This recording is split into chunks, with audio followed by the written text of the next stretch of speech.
যশোরের অভয়নগরে নোয়াপাড়া মডেল মাধ্যমিক বিদ্যালয়ের প্রাক্তন শিক্ষার্থীদের আয়োজনে মিলন মেলা ও ইফতার মাহফিল অনুষ্ঠিত হয়েছে।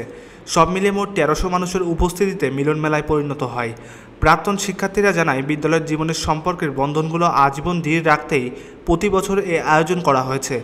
বহুদিন পর সিনিয়র জুনিয়র ও বন্ধুবান্ধবদের সাথে আড্ডায় মেতে ওঠে স্মৃতিচারণ এক আনন্দঘন পরিবেশ সৃষ্টি করে।